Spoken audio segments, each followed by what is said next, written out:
UFC 308, Topuria versus Holloway. Even Dana White has said he doesn't want to see either of these guys lose. Someone's got to. Someone's got to lose. We're going to break it down. We're going to break down all the fights and give you some of our best bets as well. Let's just get right into it. Jim, tell me when to stop. That'll be our four-letter word for the comment section. Now. RACK. RACK. Leave a comment in the comment section. Give me your best bet. If not, if you just want to help out, help the algorithm, type in RACK. Based on some of the comments we've gotten before, I can only imagine how many boob jokes are going to be in the comments section. Let us have them. Let us have them. Hit the like button, subscribe. Let's get into it. Bruno Silva and Ismail Naurdiev. Where are you going with this one, Jim? I want to fade Bruno Silva, but I don't know about this Ismail Naurdiev. Your sound effects said it all. For this fight. Yeah.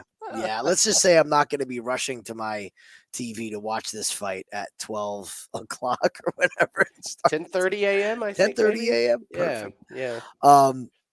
I really don't have a giant opinion on this. It's two fighters that, and you guys are going to hear this a lot from me on this breakdown. So I apologize if it sounds redundant, but I'm not going to give you a strong opinion if I don't have one.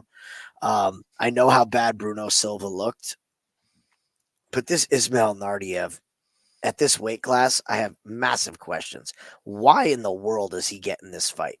He's getting this fight because he's from the Middle East and we're in Abu Dhabi. It's just, that's why. Of course. That's why. There's a few of these guys. I can't guys bet on this before the fight starts. What I can do is bet this fight to go the distance. Oh, okay. All right. Because I think you could see two very tired fighters. All right. I will just say that Ismail Naurdiev is not very good. This guy's lost 2 out of his last 3 fights. This guy that he beat here retired right after. He's an older guy. It was his last fight. He lost these in both the same way, where he was pushing forward, drops his hands, and gets smashed with a counter, and the fight's over. Just horrible technique. This is actually like it's his second run in the UFC, and it's interesting that his last fight he lost to Sean Brady, which is aged, not that bad, especially decision. So it's second run, 2-2, just massive holes in his game. Offensive striking is okay, but it's not terrifying. And I think Silva's way worse. Wow. I mean, I really do. And think about this, Jim. What if this Bruno Silva were to fight Alex Pereira today? What are the odds that it goes the distance? Oh, 0. Plus -10. like 15,000. This guy went the distance with Alex Pereira. It makes no sense. Of all the fights in UFC, is this one aging the weirdest? It's a pretty wacky one, isn't it? Like this guy went on to lose to Amir Sharp, Brendan Allen, Chara, and Chris Weidman. Bruno Silva's looked terrible. I don't know if he was on the special vitamins and now he's off, but he does not look like the same guy. He doesn't look like the same guy. He has no cardio. He has no offense. He's 1-5 in his last 6 fights. I think this is his walking papers fight. It's Naurdiev for me. There's no world you can bet on Bruno Silva. Not after losing to Chris Weidman like you did. Yes, he got poked in the eye 14 times, but still. You just can't. You can't bet on Bruno Silva. All right. Ibo Aslan and Raffael Cerqueira, I believe. What do you make of these two guys? Speaking of fighters fighting in the Middle East. Ibo's on my fade list, man. I'm looking for a reason to fade this guy. Most certainly. He made the Pleasure Man look like about 10 times the fighter that he really is. And that fight should have been over really quick. He looked timid. The second that he had damage put on him, he didn't react well to it. He started backing up. He swings wild. Not a lot of giant technique. He loses his technique the second that things get gritty. It's just wild hooking punches. And you guys have heard me say it before. When you swing and miss, that's what zaps your cardio. So I've seen nothing that's going to tell me he's going to do anything different. He's done it his entire career. And then you have Raffael, who's extremely untested at this level. Is this a setup for Aslan? Could be. Both these guys bring heat, I will say. They both bring heat. So this is one of the few fights on the card that I will take to not go the distance. This is either one of the most blatant setup fights, ridiculous 11-0 record that means nothing, and he gets flatlined, or this is the fade check of Ibo Aslan. For sure. For sure. This guy is ripe to be beaten after that last performance against Turkali.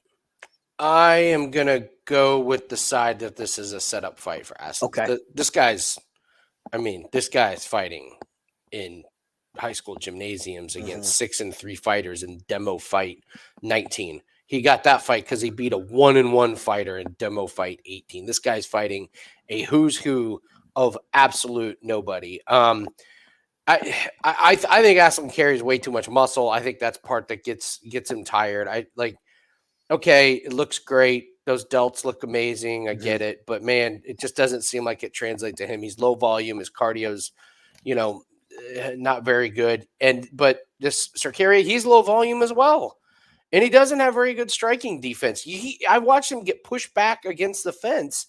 He does not check leg kicks. I think I watched him check one and eat like 6 or 7 of them. But he gets away with it. That's the thing about when you're fighting these super lower level is – yeah, you can eat some leg kicks from Rodrigo. Yeah. As I don't want to say bad as Aslan is, but you're right. He's ripe to be beaten. I just don't think Cerqueira is the guy. I think it's a setup fight for Aslan to get a nice win. And then we look to jump on the fade train. Like maybe I'm hoping he wins. This would be great for us if Aslan wins because that way it would be fade central. Yeah, in his next one. So I'll take Aslan to win in the setup.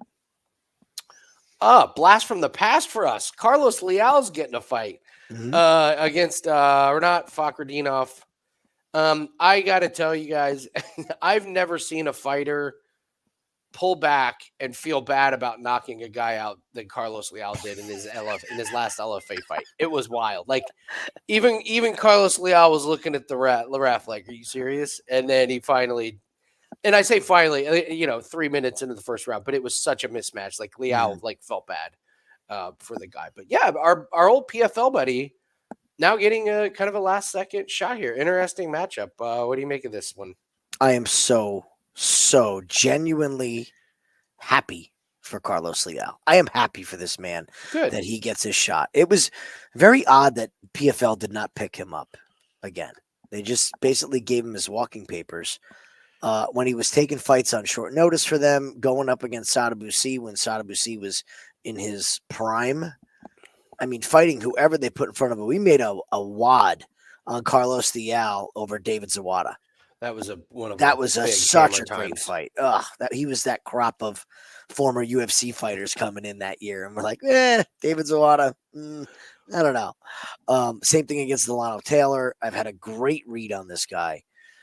I hate that they put him in this spot, though. He had another fight booked on this card, which fell out. So did Fakhretdinov, so they put him in this spot. So this is doing the company a favor. I don't see him being able to really combat the wrestling. What we know about him in PFL is that he's able to be taken down. So Rinat can get him on the ground. Now, that's all being said. I'm not willing to put my money on Rinat as a favorite either because we've seen Rinat give away third rounds consistently. He doesn't have the cardio to keep that wrestling up. I don't know if he's going to need to push hard against Leal. So I'll lean Rinat in this spot, and I hope that they do Leal a really good solid in his second fight and let the MMA fan base really see what this guy can do because I'm a big fan. I think Rinat's going to be just a little bit too much for him. I know what you're saying. He started to fade a little bit recently, but he does get the split against Dalby. Really weird fight against Zaleski. And then that win over Brian Battle is aging really nice. Really nice win against Kevin Lee. You are right, though. In his last 2 fights, it's like, it started to slow down quite a bit in the third round. So I don't know what's going on there. I just think this is a little bit too much of a step up for Carlos Leal. I don't even know if Leal's going to have the output and just everything in the first couple rounds. Like, okay, if you give Leal the third round, he's got to win one of the other ones. And Rinat is very good in the first couple rounds. So I think the grappling is going to be there. I think the striking is going to be there. So So you saying it that way, you like the fight to go the distance? I Because that's where I'm at on this one. I love most of these fights to go the different distance. So yeah, this one, yes, chalk it up. Yeah, all right. Let's keep track of all the fights that we agree will go the distance because I think wouldn't surprise me if most of these went the different. We'll start with this one. Mhm. I think this is unanimous goes the distance, right? We're not in Leal. I like that one. I like Ebo to not go the distance Okay. and Leal fight to go the distance. Okay. I'm passing on the Bruno Silva, I Ismail, agree. the Naurdiev. So, all right. So we're unanimous that Leal and we're not is going to go the difference. We're going to end up with some kind of weird parlay about these fights to go the distance. So, all right, lean we're not, but really, guys, I think betting wise, Jim and I have talked before recording. Mhm. We're liking the overs a lot. Yeah. Like, don't ignore those totals. I think it's really going to come to shine in this one. All right. Speaking of what, we got a Basharat fight. So, Farid Basharat and Victor Hugo. It's Basharat, so you kind of lean that it's going to go the distance here. But I got Basharat as a layup. Mhm. Come on, Victor Hugo. He's terrible. One Basharat fight between both brothers, I believe, has ended inside the distance in the UFC, right? Yes, If I remember correctly. Now and it was him, so it it was wasn't the other brother. it was yes, it was him. Technically, it was him. And Yes. yes, that was an impressive choke, but what I've seen from Hugo is Hugo can kind of keep the pace. He can engage in the grappling. He can still keep going. Yeah, it's going to be Basharat by decision for me. I don't think that Hugo pulls it off. I do feel that in the third round, you might be a little nervous with Mr. Basharat. But he also trains with his brother. They have relocated to American Top Team in Florida. They've moved there. They're training with that group. That's a great group. So I think they'll have him on point as far as cardio and strategy. We've seen the strategy part of it. Is that the Basharat's Achilles heel? Thinking they're winning when it's too close? Well, I and think let it it just be? happened it happened in his brother's fight. Yeah, he got a little cocky, he got a little tired, and I think it was good for him. But we've seen it even in their wins, right? That the fights are kind of close in the third. They give away the third round sometimes. Yeah, I don't know. I'm not ready to fade him just yet. Not against Hugo. No, not against Hugo. So, all right. So here's another one. Goes the distance. So bang, there's two in a row. But yes, it's Basharat. Money line's crazy. It's like minus 650. Even him win by decision when it comes out. It's probably be like minus 450 or something. But I agree that Hugo's good enough on the ground to not get submitted. His cardio's decent. His striking's a joke. You barely find film on him in his early thing, in his early fights. So yeah, it's Basharat. Kennedy, Nzechukwu, Chris Barnett. I mean, come on, Chris Barnett. Look at that. What Look at that photo. What are we doing? Well, I know we're not doing it. We're not laying minus 550 on Kennedy. That's what we're not doing. I don't care if he's fighting me. You're just not like this man just lost OSP in OSP's retirement fight. Like it's weird because he has these 3 wins in a row, and you're thinking, okay, Kennedy to the moon. He's figured it out. It just gets gassed out. Jacoby knocks him out in the first round, and then he loses the OSP. I'd take a sprinkle on Barnett by knockout. I wouldn't even take him by decision. Just Barnett by knockout. If he gets that chin, puts him down, and gets on him in ground and pound, it'd be pretty hard to pass up by like plus 1,000. When we do our method of victory, that thing's 10-1. Man, Wait a minute now. What do you think? What do you make of this one? I feel for Chris Barnett in this spot. He after last year, he had I believe a jaw injury. He broke his jaw. Yeah. Took some time off and really said, you know what? I'm going to pour all myself into MMA for these next couple of years I got left. His wife gets sick. Hurricane comes, wrecks his house. He's going through it. And now he's got to fly to Abu Dhabi and fight Kennedy. Normally, I would be all over fading Kennedy in this spot, but this smells like there's just too much stacked against Chris Barnett. It really does. And it's a shame what these guys sometimes have to do to make a living and provide for their family. Because if any of us were in this situation, we certainly would not be with our daily jobs. We'd be taking a couple weeks off of Correct. work, right? They got to go in a cage fight. I also think that Kennedy and Chris, they're both really good guys. I don't hear anybody say a bad thing about either of them. I think this is going to be a really sexy fight to not go the distance, or to not go the distance. This is my sneaky over of the night here. We could see Chris Barnett land in half guard and be able to just lay on Kennedy. We could see Kennedy just want to do this point fighting battle and not really hurt Chris, and appreciate the fact that he's taking this fight across the world and keeping Kennedy on the card. So this is I'm interested when the props come out what they're going to line the 2.5 at, or maybe it's a 1.5. If it's a 1.5, I am all over the over 1.5 in this. After that, all bets are off. So if I have to pick a side, I'm not gonna. Oh yeah, that's fine. They're both horrible. So you shouldn't be betting on Kennedy. Yeah, minus 550. If they line this at 1.5, I'll be real interested in over 1.5. All right.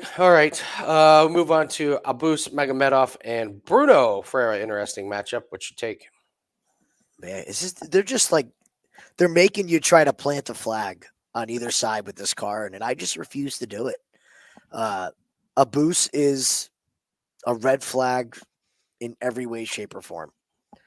He was an absolute murderer when he first got here, and then he's been humbled. And we've seen that he is not good at MMA as a whole. He's a good kickboxer. He doesn't really have the cardio to push for 3. The decision against Worley Alves, my Lord, was that an ugly fight. I mean, that was horrible. It's about as bad as it gets. The Kyle Borrallo fight, we knew it was going to happen there. That was one of the best bets we made all year. Strickland, I kind of thought the same thing. We watched that one live, and after round 1, we looked at each other and we said, is this turning into a Sean Strickland fight? It's done. Yes, it was. All right, let's bet Strickland. This decision to Worley Alves is just the biggest red flag in the world. Worley Alves is getting knocked out on the regional scene now, and he couldn't do it. Bruno Ferreira, I don't think is some big giant talent either, but what he is young. He is a brick for a head, and he is going to walk forward and put pressure on Abus. And that could be this man's Achilles heel. He does not deal with pressure well. He has to lead the dance. So give me Bruno Ferreira in the spot. Not a fan of his skill set, but I am way less of a fan of Abus. I can't believe we get to fade Abus at plus money. I'll take. You said plant your flag. I'll plant my flag that Abus is not very good. I'll take Bruno Ferreira, and so I know Abus's cardio's hot garbage. I know when they get out of the first round, he's done. You're right. Laying on Alves was just like torture. I don't know about Bruno Ferreira's cardio. Why? Because he's always finishing in round 1. Guess what? It just has to be better than Abus's. It has to be.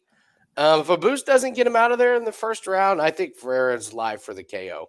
I think Abus may attempt to do what he did against Warley, maybe try and wrestle him, take him down. But Bruno's, like you said, he's young, he's athletic, he's got a brick head, and I think he's going to survive the early storm, and I think he's going to knock out Abus in round 2 or 3. Because that's Ferreira's job. Your job is to get out of round 1. Mm-hmm. Don't get knocked out. Get out of round 1. Because if you do, it's yours. That is on a silver platter, and it's plus money. So yeah, I would absolutely take Bruno Ferreira. We got burned on Abus's last fight going the distance. I don't have it in me to pick a total in this one because Abus could knock out Ferreira. That's possible. I don't see Abus laying on Ferreira for the couple rounds because I think Ferreira's young and athletic enough to fight back. So my pick is Ferreira at plus money. I'm stunned. Prop wise, I will be looking at Ferreira round 2 and round 3. Yeah, I think that's a good way to attack it. As other than a total, I mean, you got to be okay sprinkling a unit or like a half unit on each round. But if he wins, it's probably not going to be in round 1. And if Abus's cardio goes away, this Ferreira kid will stay on him. Absolutely, 100%. All right, we move to Orolbai and Mateusz Rebecki. Wow. Orolbai minus 290, minus 300, minus 325. Wow, that's a really steep price, in my opinion. Recency bias because of what Rebecki did in his last fight, or do you think this is warranted? I think this is also the steam from Abu Dhabi. All these fighters whose home base is there, we're going to see inflated lines. You're going to pay a premium for all these guys that are popular over there, and Orolbai is one of them. So, I would line him minus 180 ish.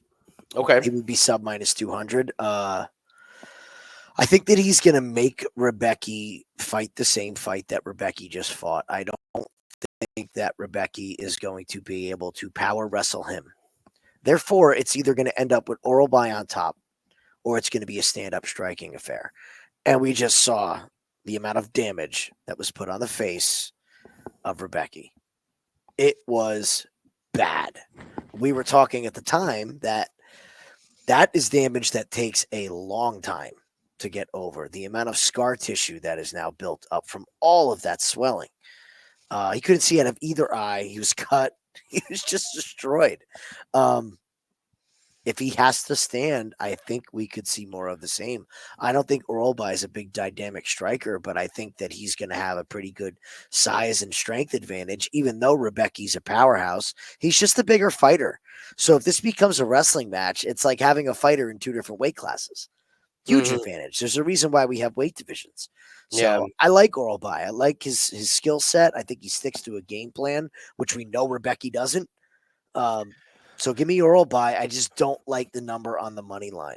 Also, this fight to go the distance. This is one. This is lockstep. All right, so we have our third one to go the distance. Yeah, Orolbai is going to use his jabs and striking to push him up against the fence and try and take him down. That's kind of his MO.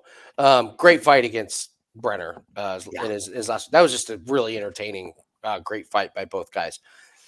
I think as bad as it looked against Diego Ferreira, I just think Rebecki came out too hard, too fast, and oops, I didn't get to finish, and now I'm exhausted. And I just wonder, did the new gloves take a little something off of what Rebecki thought he had? Because he steamrolls Loic, he steamrolls Roosevelt Roberts, and he's like, I'm going to steamroll Diego Ferreira. Oops, I didn't. And now I'm exhausted and there's nothing I can do except stand here and just take all these punches. I don't think he does. There's no way he can make the same mistake twice. I am pretty surprised he's taking this fight kind of that close, but if he's good enough to fight, I think this is going to be kind of I think there's going to be a lot of clinching and kind of maneuvering to see who can get who down. Because I feel like that's kind of where they both want to be. And I think that eats up a lot of clock. And I don't really care who wins. I think I'm just going to take this one to go the distance. But I'm not laying minus 290 on Orolbai. No, it's too expensive. It's way too much. You got to parlay that with something, or you got to pick a method of victory, and that one's kind of tough. So I think the value's in the dog, but I'm not going to be betting it. I'll just be looking at to go the distance. So. We'll see what Orolbai by decision is. If he's only 290, maybe we can get even money decision. Okay. Yeah, true. Geoff Neal and Raffael dos Anjos. So I said last week, I'm done not making money off of these old fighters who are completely washed. And I didn't pre-bet Elise Reed over Jessica Penne, but you better bet your booty I live bet that you know what out of Elise Reed. Once I got a look at Jessica Penne. So this is just going to be one of my theories I'm sticking to, which is when I see a fighter and my gut reaction is, holy shit, they're old. That is the green light special.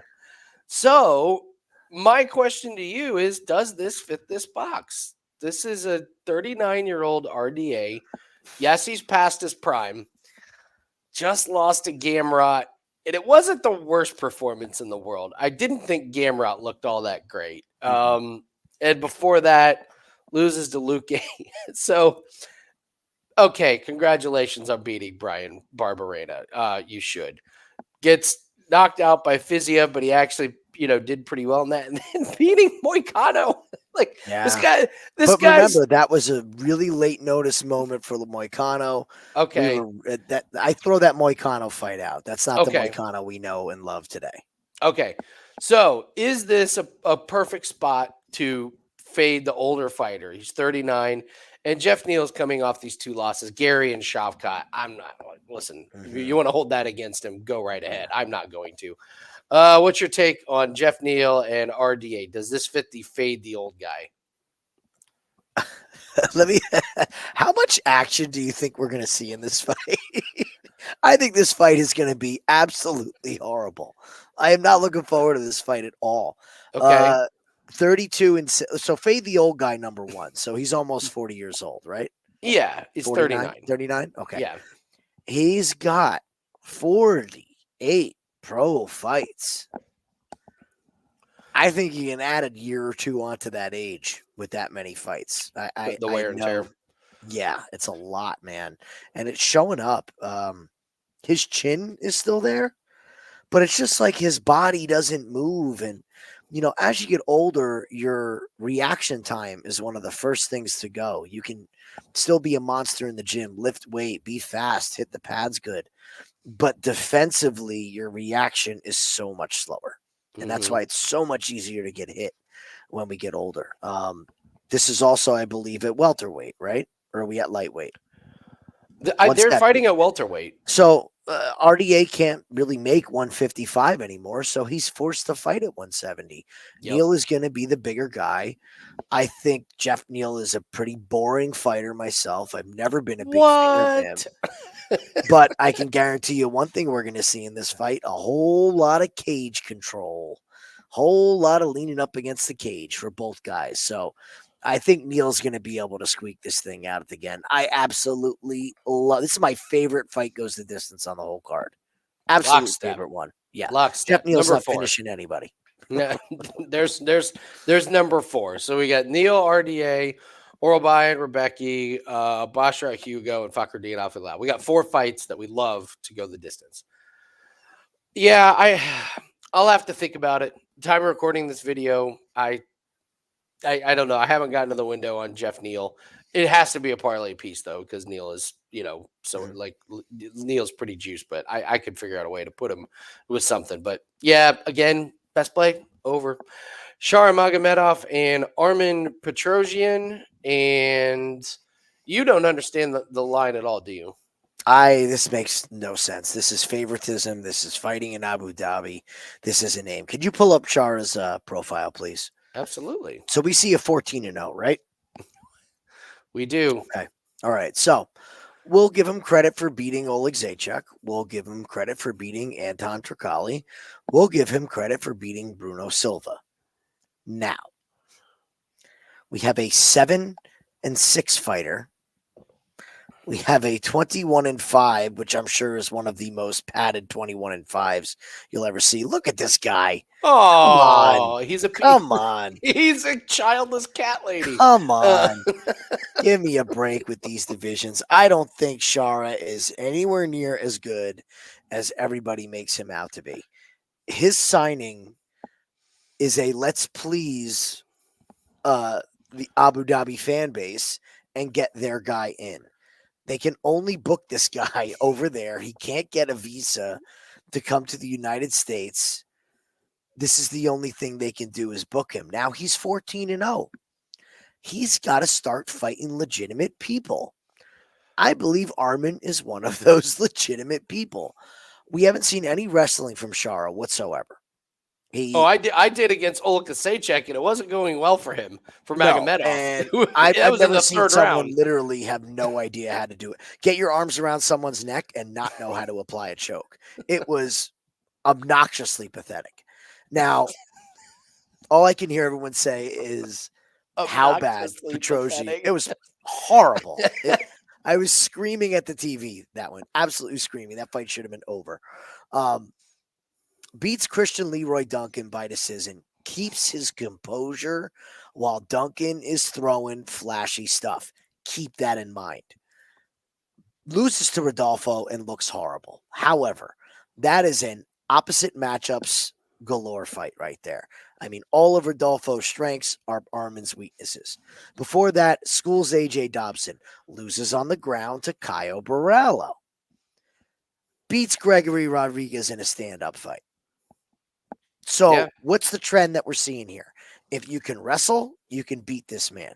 If it's a kickboxing match, they might as well make it K1 and not UFC.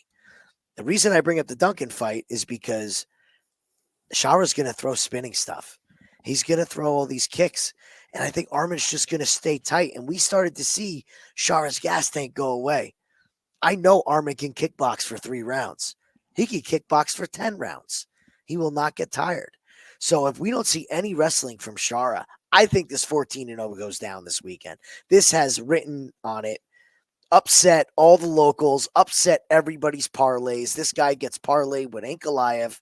It's going to be all over the place. Give me Arman Prigozhin at plus money. I'm planting my flag right there. What do you think about it to go the distance? A little nervous? That's all right. We got others. Just a little, because I don't think Shara's fought a stand-up striker to this caliber. We really don't know what he's going to look like when his kicks and dodgy defense. I'm with you. Somebody good.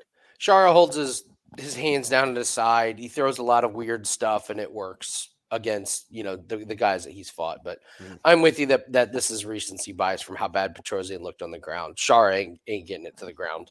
So it's going to be two different fighters. So I love you. the Magomedov Ankalaev parlay. You're like, that parlay is going to get wrecked. Whatever ends in a V, it's getting put together in a parlay. Pretty funny. So, just real quick before we get going with the next couple of fights, we do have our 5% college football best bet that is up. It's 5% play. It's our first ever in college football. 6-2 this year in college football. 19-6 lifetime in college football. You know how we do it? One play every week. And that's all we need. Easy, no sweat winner last week on Army and their team total over. So go grab that. We will have our UFC best bets at a tough card. I will take this time now to just kind of warn everybody. This card has got some really, really tough spots in there. Don't force anything on it. These guys are traveling a long ways. Body clocks, can be off. You can see some weird things. So be careful with that. But we will have our UFC best bets that are up. We always let everyone know where our record stands for 2024. 468 wins, 305 losses, plus 144 units, 8.1% ROI. Kind of been stuck in the mud the last couple weeks. 2 out of 3 winning weeks, but looking to get to that 175 unit mark before the end of the year. That's our goal. So, all right, you mentioned it, Ankalaev, Rakic.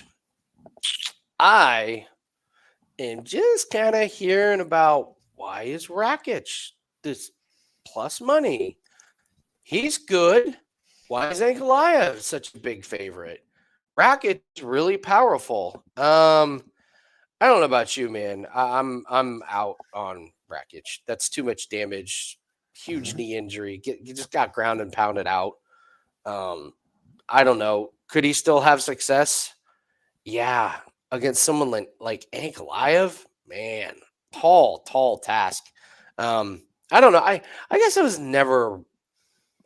never really a Rakic guy. Like, the fight against Thiago Santos was not super impressive. Decision win against Smith. Loses to Ozdemir. The knee injury to Jan was awful. Yep. And then he comes back and Yuri just beats the shit out of him in the second round. And now you're gonna go up against Ankalaev, who, I mean, let's face it, man, this guy's kind of been on a tear. Where's his loss? Paul Craig in 2018. I know it's juicy, but I wouldn't tell anybody be worried about putting Ankalaev in their parlays. I think it's pretty safe. What do you think? Everybody hates Ankalaev. And why? He can be. I don't know. He can be boring. I don't know. Just yeah. He knocked out. I'll rephrase that. Everyone in the U.S. hates Ankalaev. Okay, there. All right, there you go. That's fair enough. Because he's not their big knockout light heavyweight. He's just not. He's not going to fight that way. And to be honest with you, guess what? he doesn't give a crap what everybody thinks. He's not True. going to change his game plan. Yeah. The draw was gutting for him. I remember watching that and just like, man, they're just never going to get this guy to a legit title, are they?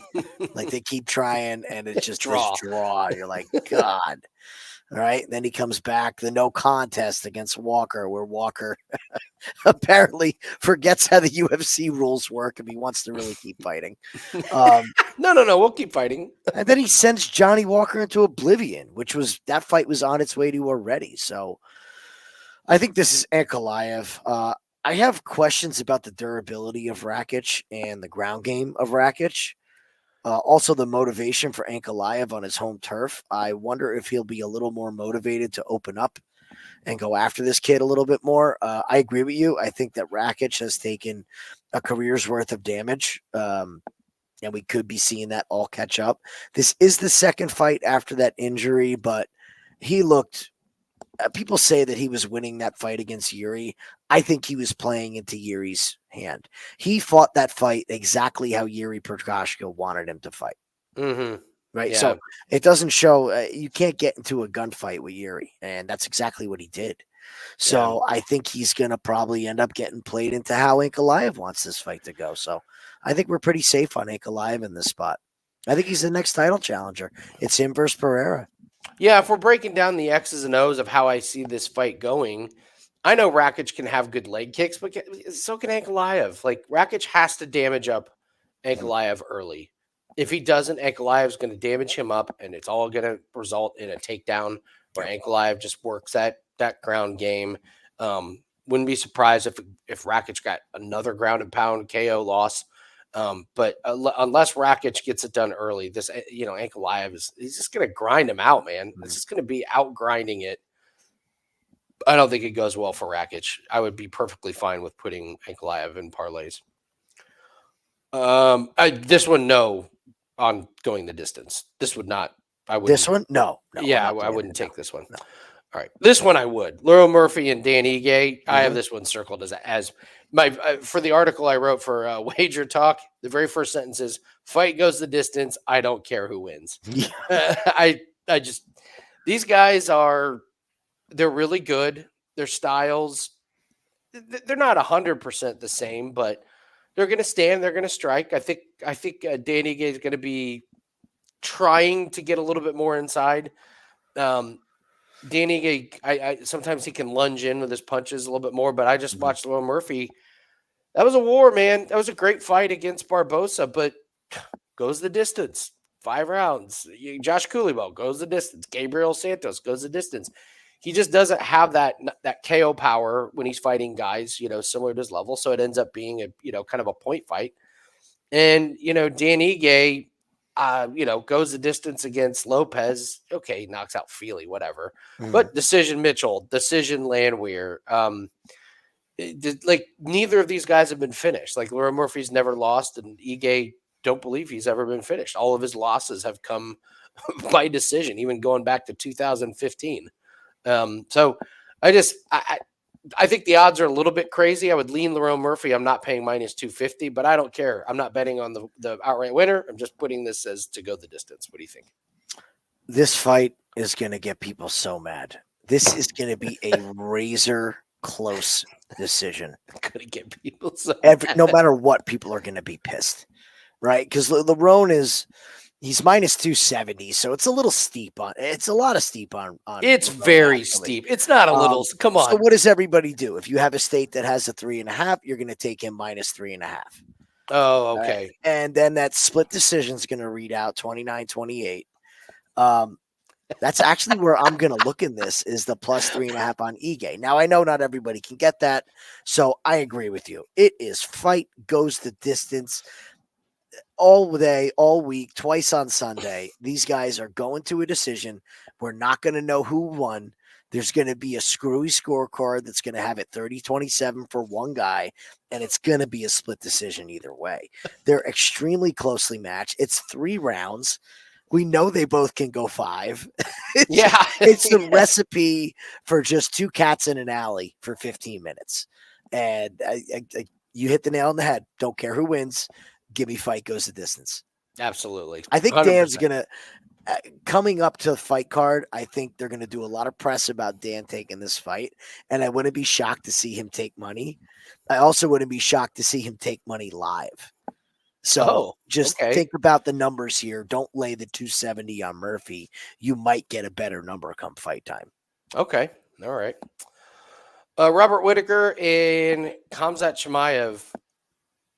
What happened to Chimaev, man? Where did it all go wrong? I mean, in September of 2022, it was like this guy's on a fast track for title shots. He's going to be in our fighting lives forever. This guy will take a fight on a moment's notice. And then he's had one fight in a fight he didn't really look that good in against Kamaru Usman, who Usman took on last second notice. What happened with Chimaev? How do we get here? Like, I like completely forgotten about him. It's like, oh, he's fighting again. So I don't know. He's a big favorite here, to be honest, in a 5-round fight. I will just say it. You're out of your mind if you lay this price on Chimaev in a 5-round fight. You are out of your mind. If you've done it already, I'm pulling for you. But if you do it after I've just warned you, you're out of your mind on Chimaev at minus 250 in 5 rounds of action against Robert Whittaker. That's where I stand. Can I toot my own horn for a minute here? I'm going to anyway. Toot away.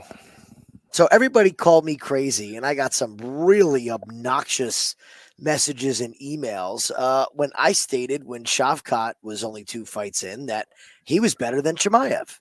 Oh, and I got told I was insane. You don't know shit about anything. You don't know anything. Well, everybody, look where we are now. yeah. Shavkat has proven that he is the rightful uncrowned champion, in my opinion, in this weight class. And Chimaev, look, here's the thing. The guy came out and said he doesn't want to fight forever.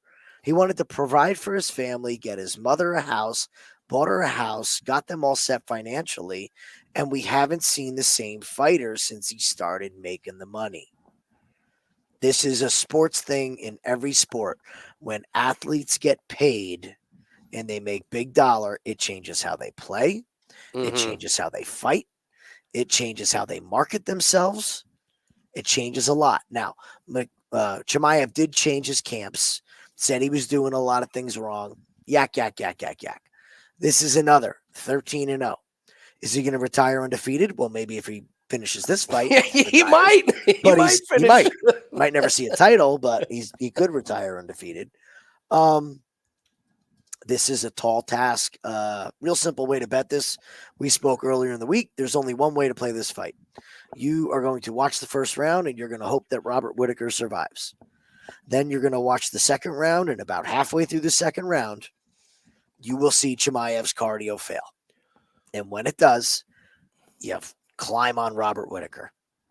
Because in a 5-round situation, rounds 3, 4, and 5, I want Robert Whittaker all day long. Because Rob loses by finish. He does not lose decisions. So it's either going to end early, okay, or Rob is going to get the decision win. Yeah. So what's this going to happen? So that's how I'm playing it. Yeah, probably live bet's best. You're right. We called it with Hernandez and Pereira. We got Anthony Hernandez at minus 140 against Pereira when Pereira was just starting to gas. Yeah, I'm with you. Just Whittaker, you don't even have to be competitive in round 1. You can get 10-8'd. That's fine. Just don't get choked out or ground and pounded out. That's all. Yep. Just because, I mean, like I said, Chimaev was falling apart. Like the later this fight went, and he is the classic when we've talked about cardio on the feet versus cardio on the ground. Like Chimaev is the ultimate, like, why does this man have such good cardio on the ground, except when he's punching on the feet, he's dead to the world. So Whittaker live will be the play. Yes. Chimaev's also had a lot of health problems. We don't know how all of this is affecting him. Maybe that's why he's been away so long. Can't be great for him. We saw this with Colby Covington, how he's got to take a year off just to get himself back to the cage. That's crazy. Yeah, it's nuts. It's pretty bad. So, okay, so we're gonna play it live. We're going to stay away from Chimaev to begin with. We're going to hope that he gets tired and Whitaker survives, and then we can grab a Whitaker live line. So this is another one I will not take to go the distance. I think a finish could have, especially with Chimaev's cardio problems. All right, main event time. If you guys have not hit the like button, go ahead and do that, and go ahead and leave a comment. Tell us what your best bet is. Tell us if you think we're crazy with some of these lines. We love busting balls. It's fine if you guys want to bust ours. Just keep it a little bit respectful. No name calling. Try and hold off on saying be creative and try and hold off saying we don't watch tape and we obviously don't need to study, especially when we tell you that Kyler Phillips was a bad bet. I'm just saying that. I'm just throwing that out there. But the code word is rack. You guys I know we're being hindsight haters there too a little bit, but that's okay. No, we called it. It was our parlay buster. We did call it. There was nothing hindsight about it. But yes, tell us what we're crazy on. Tell us what you like. And if you don't have a hot take, just type the word rack in there in the comment section. Helps out. All right, Topuria, Holloway. Why is Holloway an underdog? When are we going to learn about? I'm not betting against Holloway. Now, I will say I'm not betting on this fight, but I'm certainly not going to bet against Max Holloway. What do you think? It's that quote from Star Wars, man. It's a trap. It's a trap. It's a trap. This Holloway dog money. They're dangling out there, and we're just a bunch of fish swimming around the hook. Fine. Everybody thinks Holloway's going to win. Everybody I've talked to. Do they? Yes. Really? Wow. I have not had one person that I've spoken to online or in person tell me that Ilia Topuria is going to win. Interesting. And now I think want a to bet lot Topuria. of the publicity is come exactly. I want to bet Max from the beginning. Now I'm like, wait a minute. I don't know, man. I want everything in my being says that Holloway just wins this fight with volume going away, and Topuria can't find the chin because nobody can find Max's chin. And the height difference is a problem, and Max beats him up with the jab and the head movement, and Topuria swings wild and misses and gets tired and all this stuff. But there's a first for everything. And if we could predict the firsts, God, we'd be rich. I know. So all I know is that Topuria does have nuclear bombs in his hand. That man hits hard. He's been training his ass off. I know that he didn't really want this fight. He says he did. There's a lot of trash talk. I think we've done really good betting Max Holloway fights live. Against Arnold Allen, we got on Max really early. That looked great. There's a couple other fights that we bet him live. Easily. We were all over him against Chan Sung Jung. By knockout. We were on him by KO. Yeah. That was beautiful. The Yair fight, I think, was another. Oh no, Calvin Kattar. Calvin Kattar was one. I was against him one year because I'm not a Yair fan. Yes, but Calvin Kattar, we like. Oh, this is Max's fight. Like, he's just going to do this the whole fight. So if we see Max get into that state, I think we can bet him live. I'm too afraid of the Topuria flash knockout, and I know Max doesn't get knocked out, but like I said, there's a first for everything. So here's how I can kind of make the crazy case for Max. So you go, just, put on amazing performance against Ige. I mean, he dominated from start to finish. He did what he did against, Korean Zombie, fine. Great performance against Arnold Allen. Who's he lost to? Volk. Volk in his prime. Just the boxing is, you could say he's probably one of the best ever, if not the best boxer, pound for pound, ever in UFC. And if I want to poke holes in Topuria, I'm going, you beat Volk, but you beat February 2024 Volk. Where's that guy at? Head case Volk. Yeah, head case. Volk was going through his issues. Yeah. Yeah. Josh Emmett, older Josh Emmett, couldn't get him out of there. And now we're Bryce Mitchell and Jai Herbert. Yeah, so you're Ryan Hall. Yeah, that doesn't count. So, Ryan Hall, Damon Jai Jackson. Herbert, Bryce. Yeah.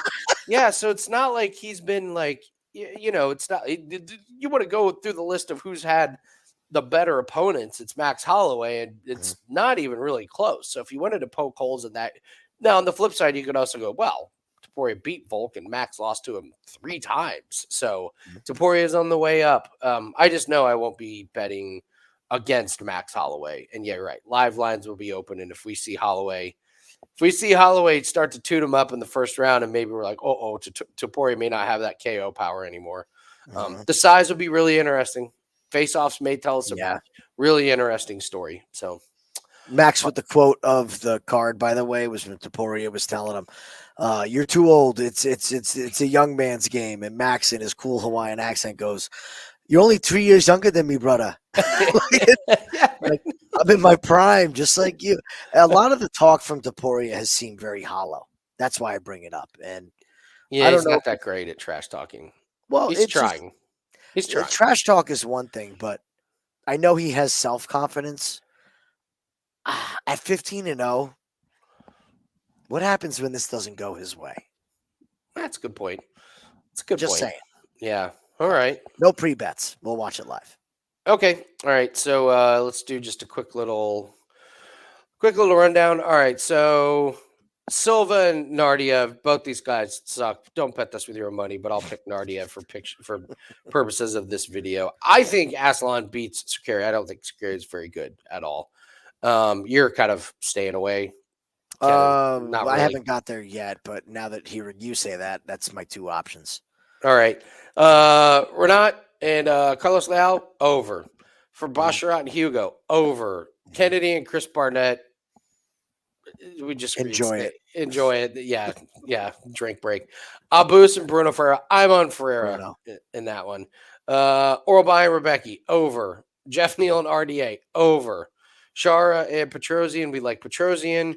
Ankalaev and Rakic, we like Ankalaev. Lerone Murphy and Dan Ige, over. Whitaker and Chimaev, you're live betting Whitaker if it gets out of the first round. And Topuria Holloway, you're live betting if it looks like Max is winning the stand-up after round 1. So, All right, let's do our Parlay Buster. What do you think everyone is going to put in their parlays that is going to trip everybody up? What do you think? I am going to go to Shara. Going to Shara? Okay. I'm going with Shara against Petrosian. That 14-0, got to go. Got to go. All right. I will go with it. See, it's got to be, what is everyone going to put in their parlays? I'm going to go with Chimaev. I think Chimaev will be I love this. Yeah, I think Chimaev will be undefeated fighters. Yeah, I think Chimaev will be a popular parlay piece, especially when he gets closer to fight time. And they're like, Whitaker's older. It's Chimaev. All right. Woulda, coulda, shoulda. These are the ones where the fight's over, and you're like, why didn't we just lay the farm on that one? What's your woulda, coulda, shoulda that we're just going to massively regret not going? I hate that this is it because I just can't find the nerve to bet it, but I'm going to go with Max. Oh, Max Holloway, yeah, plus money. Max. It's going to be the last fight of the night, and I'm going to be up till 2:00 staring at the ceiling, wondering why we didn't bet it. Okay. All right. Oh boy, Max is a real good one. That you're right. That one could be like, come on, this guy just worked over Justin Gaethje, and we're gonna not bet on him against Topuria. I'm not gonna go there. I will pick. You know what? Last week I picked Elise Reed over old Jessica Penny. I'm going Geoff Neal over old RDA. Let's see if we can make it fade the 2 older fighters back to back weeks for me. If RDA looks old and slow, I'm going to be just fuming. Mad.